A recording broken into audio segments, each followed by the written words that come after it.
Welcome to world of library and information science YouTube channel में आप सभी का स्वागत है। हम आज इनफ्लिबनेट सेंटर के बारे में पढ़ेंगे, जिसमें इनफ्लिबनेट सेंटर जो कि यूजीसी का सेंटर है, यह सेंटर भारत में जो पुस्तकालय नेटवर्क है उसका एक अग्रणी संस्थान है, जिसमें विभिन्न प्रकार की एक्टिविटीज होती है। तो हम सबसे पहले इसकी प्रस्तावना देखेंगे कि इसकी स्थापना कैसे हुई। तो विश्वविद्यालय ग्रांट कमीशन ने अप्रैल 1988 में एक कमेटी का गठन किया था। उस कमेटी के चेयरमैन प्रोफेसर यशपाल जी थे, जो कि विश्वविद्यालय में पुस्तकालयों एवं नेटवर्क पर रिसर्च कर अपनी एक रिपोर्ट प्रस्तुत करने के लिए यूजीसी ने उनसे कहा था। तो इसके चेयरमैन प्रोफेसर यशपाल जी थी। क्वेश्चन आता है कि प्रोफेसर यशपाल जी किस कमीशन के थे, तो उन्होंने विश्वविद्यालय में पुस्तकालय एवं नेटवर्क रिसर्च पर जो कमेटी थी उसके चेयरमैन थे। तो इस जो रिपोर्ट प्रोफेसर यशपाल ने प्रस्तुत की थी, तो उसका नाम क्या था? तो उसका नाम था development of an information and library network, a report of the inter agency working group UGC 1988। इस रिपोर्ट का नाम भी कई बार एग्जाम में पूछा गया है। इस रिपोर्ट का प्रकाशन दिसंबर 1988 में हुआ था। रिपोर्ट को हम ब्लू डॉक्यूमेंट के नाम से भी जानते हैं। तो हम देखते हैं इस प्रकार प्रोफेसर यशपाल की जो रिकमेंडेशन हुई थी कि हमें एक नेटवर्क या एक ऐसे संस्थान का गठन करना है जिसका नाम इनफ्लिबनेट रखा गया, जिसका फुल फॉर्म है information library network centre is an autonomous inter university centre of the university grant commission, जो कि यूनिवर्सिटी ग्रांट कमीशन का ऑटोनोमस संस्थान है, जिसकी स्थापना मार्च 1991 में हुई थी। ये भी क्वेश्चन कई बार पूछा गया है। उसका मुख्यालय पहले, चूंकि इसकी खुद की बिल्डिंग नहीं हुई थी, तो इसका मुख्यालय गुजरात विश्वविद्यालय जो कि अहमदाबाद में था। अब जनवरी 2013 से इसका मुख्यालय इन्फोसिटी गांधीनगर में स्थित है। तो क्वेश्चन कई बार पूछा गया है, इनफ्लिबनेट का हेडक्वार्टर कहाँ पर है? तो गांधीनगर गुजरात में स्थित है। इसके president professor M Jagdish Kumar, जो कि चेयरमैन यूनिवर्सिटी ग्रांट कमीशन के हैं वर्तमान में। तो ये प्रेसिडेंट है प्रोफेसर एम जगदीश कुमार। हम डायरेक्टर की बात करते हैं तो इनफ्लिबनेट सेंटर के director professor JP Singh Jurel, जो मेंबर सेक्रेटरी भी कहलाते हैं, ये 2018 से अभी तक यह वहाँ के डायरेक्टर हैं। हम बात करते हैं इनफ्लिबनेट के 4 क्षेत्रीय कार्यालय हैं, जिनमें 6 डॉक्यूमेंट डिलीवरी सेंटर और 40 सेक्टरल सूचना केंद्र हैं एवं 100 से अधिक डॉक्यूमेंट रिसोर्स सेंटर स्थापित हैं। हम 4 क्षेत्रीय कार्यालय की बात करें तो यह कहाँ पर स्थित हैं? तो जवाहरलाल नेहरू विश्वविद्यालय दिल्ली में स्थित है, भारतीय विज्ञान संस्थान बेंगलोर में स्थित है, जादवपुर विश्वविद्यालय कलकत्ता और पुणे विश्वविद्यालय पूना में यह क्षेत्रीय कार्यालय इनफ्लिबनेट के स्थित हैं। डॉक्यूमेंट डिलीवरी सेंटर की हम बात करते हैं तो यह 6 डॉक्यूमेंट डिलीवरी सेंटर पूरे भारत में हैं इनफ्लिबनेट के। फर्स्ट है हमारा हैदराबाद विश्वविद्यालय, दूसरा है बनारस विश्वविद्यालय, तीसरा है जवाहरलाल विश्वविद्यालय दिल्ली, जवाहरलाल नेहरू विश्वविद्यालय दिल्ली, चौथा है हमारा भारतीय विज्ञान संस्थान बेंगलोर, पांचवा हमारा पंजाब विश्वविद्यालय और छठवां हमारा Tata institute of social science. तो इस प्रकार इनके 4 क्षेत्रीय कार्यालय और 6 डॉक्यूमेंट डिलीवरी सेंटर हैं। तो ये भी क्वेश्चन कई बार पूछे गए हैं। नेक्स्ट, जो इसके प्रोजेक्ट्स ऑन कंसल्टेंसी हैं उनके बारे में हम चर्चा करेंगे। तो सबसे पहले हम बात करेंगे NME-ICT, जिसका फुल फॉर्म है national mission on education through ICT, जिसका जो शुभारंभ हुआ था 3 फरवरी 2009 में इसका शुभारंभ हुआ था, जो कि अंडर मिनिस्ट्री ऑफ HRDC, जो HRDC पहले इसका नाम था human resource development, now it is move to education department. HRDC को मानव संसाधन विकास मंत्रालय पहले बोलते थे, अब इसको हम शिक्षा मंत्रालय के नाम से भी जानते हैं। तो तिरुपति आंध्र प्रदेश में NME-ICT की शुरुआत 3 फरवरी 2009 में हुई थी। हम बात करते हैं ईपीजी पाठशाला। ईपीजी पाठशाला जो कि एक सब्जेक्ट गेटवे है, a gateway to all post graduate course, जिसका शुभारंभ 2015 में हुआ था। MHRD, NME, ICT और CTE, जिसको हम central institute of educational technology और NCERT के संयुक्त इसका जो इनमें कार्य हुआ और UGC ने इन्होंने सब ने मिलकर इस ईपीजी पाठशाला का निर्माण किया, जिसके अंदर 70 से ज़्यादा विषयों पर कंटेंट उपलब्ध हैं, जिसमें भारत के प्रमुख विशेषज्ञों के video lecture, text, self assessment आदि दिए हुए हैं। तो ईपीजी पाठशाला का भी कई बार क्वेश्चन पूछा गया है। तो यह कंटेंट है जिसके माध्यम से आप कोर्स कर सकते हैं, पढ़ सकते हैं। नेक्स्ट जो हमारा प्रोजेक्ट्स है वो है विद्यामित्रा इंटीग्रेटेड कंटेंट पोर्टल, जिसकी शुभारंभ हुआ था 2014 में। यह एक वेब बेस्ड कंटेंट पोर्टल है। यह भी NME ICT के तहत इसका भी विकास किया गया है। इसमें स्कूल से यूनिवर्सिटी तक के कोर्स को 60 कैटेगरी में डिजाइन किया गया है, जिसमें NPTEL, ईपीजी पाठशाला, NCERT पाठशाला, NIOS, जिसको हम national institute of open schooling भी बोलते हैं, ज्ञान कोश आदि के कोर्स कंटेंट को एक ही जगह हम सर्च कर सकते हैं। इसका मतलब ये है कि विद्यामित्रा पोर्टल पे हम इतने जो कोर्सेस अलग अलग संस्थानों द्वारा चलाए जाते हैं उनको हम एक ही जगह पे सर्च कर पाएंगे। विद्यामित्रा जिसका शुभारंभ 2014 में हुआ है। नेक्स्ट जो कि हमारा है NIRF, national institutional ranking framework, जिसको 29 सितंबर 2015 में इसका शुभारंभ हुआ है। यह भी भारत सरकार के शिक्षा मंत्रालय ने भारत के उच्च शिक्षा संस्थान को रैंकिंग देने का कार्य प्रतिवर्ष प्रारंभ किया है। 4 अप्रैल 2016 में को NIRF ने प्रथम जो कि रैंकिंग की रिलीज किया था। रैंकिंग में teaching learning and resources, research and professional practice, graduation outcomes, outreach and inclusive and perception आदि पैमाने को ध्यान में रखकर हमारे भारत के विश्वविद्यालय, हमारे उच्च शिक्षण संस्थान, हमारे अलग अलग विषय के संस्थानों को एक रैंकिंग प्रदान की जाती है, चाहे वह इंजीनियरिंग के हों, चाहे वह लॉ फील्ड के हों, चाहे वह विश्वविद्यालय हों, चाहे वो सरकारी विश्वविद्यालय हों, चाहे वो प्राइवेट विश्वविद्यालय हों, और चाहे वो किसी अन्य विषय से संबंधित विश्वविद्यालय या संस्थान हो, तो उनकी रैंकिंग NIRF के माध्यम से दी जाती है। नेक्स्ट जो हमारा है ARIIA, जिसको हम Atal ranking of institution on innovations achievements के नाम से जानते हैं, जिसको अगस्त 2018 में लॉन्च किया गया था, जिसको भारत सरकार के शिक्षा मंत्रालय ने इन्फ्लिमनेट के सहयोग से विकसित किया है, जो उच्च शिक्षा संस्थानों के खोज, नए विचार, इनोवेशंस, उद्यमिता, एंटरप्रेन्योर डेवलपमेंट आदि के 7 पैमाने पर संस्थानों को रैंकिंग प्रदान करता है। यह शिक्षा मंत्रालय के इनोवेशन सेल के द्वारा जारी होता है, जो कि AICT के भवन में स्थित है। जो इनोवेशन सेल है शिक्षा मंत्रालय का, वह AICT के भवन में विकसित भवन में स्थित है, और यह शिक्षा संस्थानों को रैंकिंग भी प्रोवाइड करता है। नेक्स्ट हम बात करते हैं स्वयं, जिसका फुल फॉर्म है study web of active learning for young aspiring mind, जिसको भारत सरकार ने 9 जुलाई 2017 को लॉन्च किया था, जिसको शिक्षा मंत्रालय एवं AICTE ने माइक्रोसॉफ्ट कंपनी की सहायता से विकसित किया है। इसका नोडल एजेंसी इन्फ्लिमनेट है। मैसिव ओपन ऑनलाइन कोर्सेस की जो नोडल एजेंसी है वो इन्फ्लिमनेट ही है।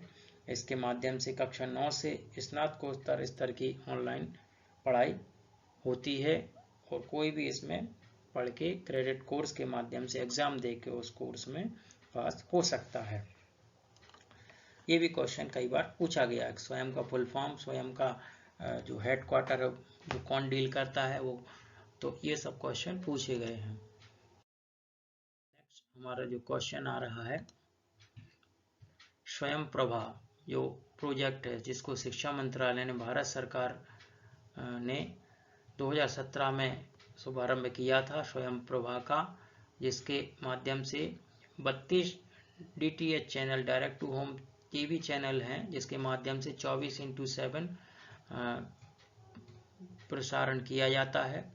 GSAT-15 इसरो सैटेलाइट के माध्यम से इसका प्रसारण किया जाता है। इन्फिल्मनेट स्वयं प्रभा का होस्टिंग कर पुराने वीडियो को भी प्रसारित करती है, जिसमें एजुकेशनल वीडियोस होते हैं उनको इन चैनलों के माध्यम से प्रसारित किया जाता है और छात्र इससे लाभान्वित होते हैं। नेक्स्ट हमारा स्टडी इन इंडिया, जिसको अप्रैल 2018 में लॉन्च किया गया था। यह पोर्टल विदेशी छात्रों के लिए बनाया गया है, जिसमें विदेशी छात्र भारत में ऑनलाइन शिक्षा लेना चाहते हैं तो वह इस पोर्टल के माध्यम से शिक्षा प्राप्त कर सकते हैं। इस पोर्टल में EDCIL educational consultant India limited, Noida, CPSC central public sector enterprises एवं शिक्षा मंत्रालय का सहयोग रहा है। स्टडी इन इंडिया ये भी एक बार UGC नेट के एग्जाम में पूछा गया है इसके बारे में। नेक्स्ट हमारा विद्यावान, यह इन्फिल्मनेट का प्रोजेक्ट है जिसको 2012 में शुभारंभ किया गया है। इसमें पूर्व में तैयार यूनिवर्सिटी एक्सपर्ट डाटाबेस जो 1999 में हुआ था एवं expert database science and technology को समाहित किया गया है, जिसमें NME-ICT से फंड प्राप्त होता है। विद्वान एक डाटाबेस है जिसमें भारत के उच्च शिक्षा संस्थानों, शोध संस्थानों में कार्यरत वैज्ञानिक, प्रोफेसर या रिसर्च स्कॉलर का पूरा बायोडाटा होता है, जैसे नाम, पता, विषय, मोबाइल, रिसर्च पब्लिकेशन, अनुभव आदि की पूर्ण जानकारी विद्वान डाटाबेस में एक जगह हमें उपलब्ध हो जाती है। नेक्स्ट हमारा होता है विद्वान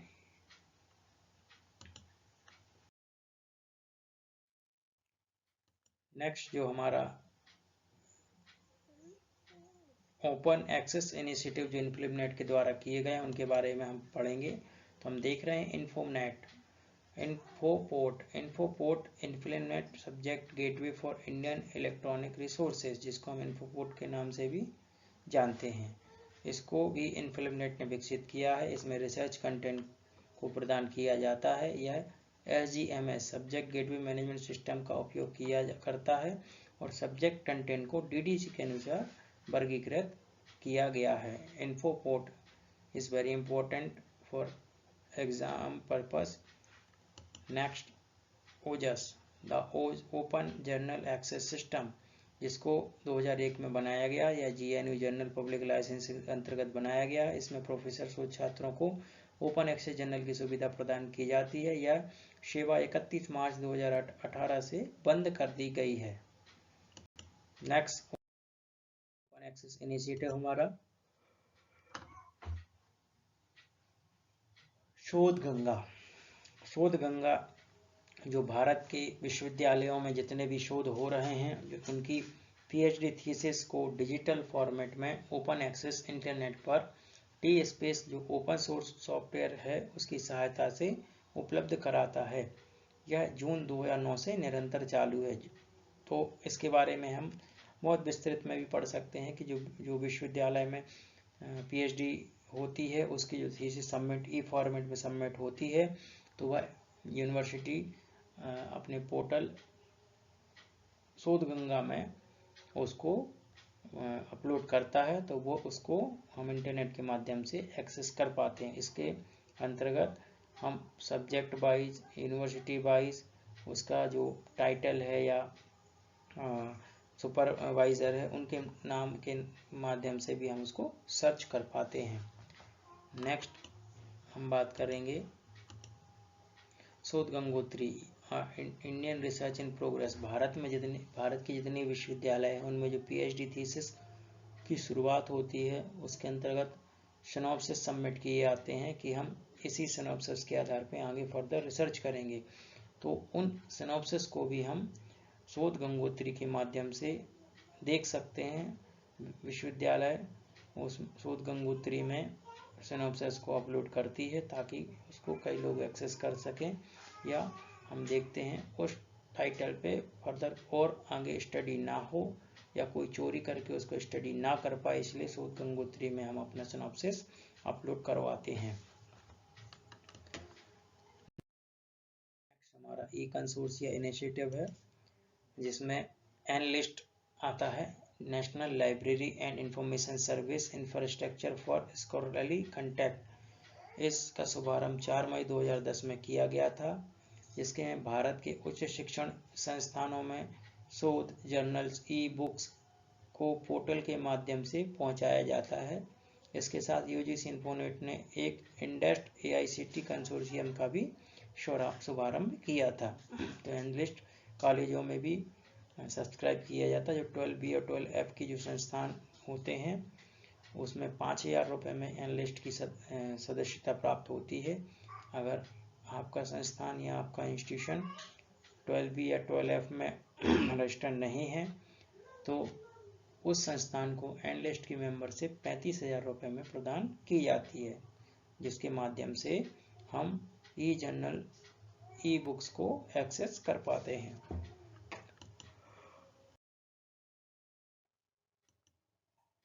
नेक्स्ट हमारा है ई शोध सिंधु। MHRD ने 2015 में 3 कंसोर्शिया को मिलाकर एक कंसोर्शिया विकसित किया जिसका नाम ई शोध सिंधु पड़ा है।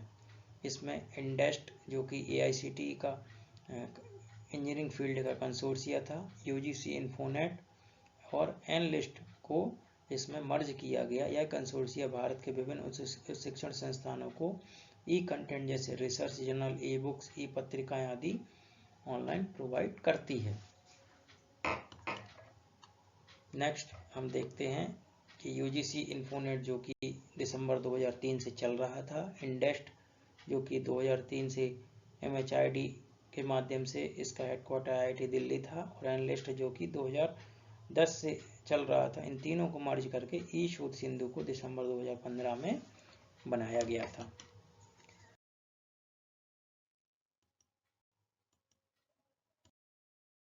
नेक्स्ट हमारा है इन्फ्लिबनेट एक्सेस मैनेजमेंट फेडरेशन। इसके माध्यम से इन्फ्लिबनेट भारत के उच्च शिक्षण संस्थानों में ई रिसोर्स की उपलब्धता संसाधन के बाहर रिमोट एक्सेस से करती है कि संस्थागत जो ई रिसोर्सेज इन्फ्लिबनेट प्रोवाइड करती है, अगर कोई व्यक्ति को संस्था के अलावा कहीं बाहर हमें एक्सेस करना है तो वह इन्फ्लिबनेट एक्सेस मैनेजमेंट फेडरेशन के माध्यम से उसको एक्सेस कर पाता है।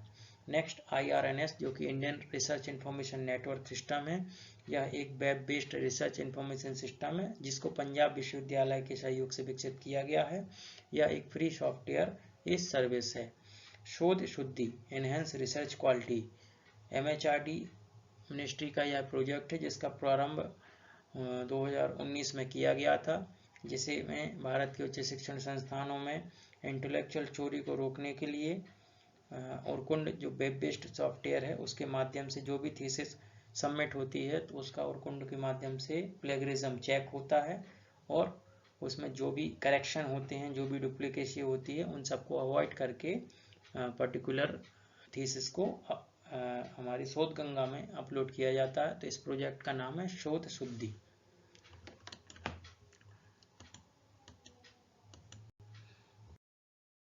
नेक्स्ट हमारा है इन्फ्लिबनेट कॉन्वोकेशन जो कि कैलिबर है। कैलिबर जो convocation on automation of library and education and research institution जो कि बाय एनुअल कॉन्वोकेशन होता है, जिसको इन्फ्लिबनेट ऑर्गेनाइज करता है। भारत के विभिन्न क्षेत्रों में यह ऑर्गेनाइज करता है और यह 1994 से निरंतर ऑर्गेनाइज हो रहे हैं।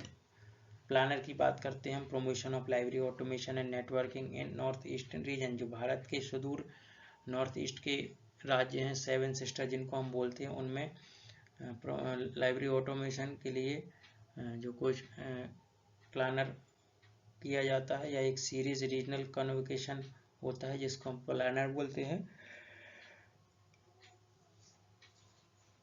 यह 2003 से निरंतर चल रहा है।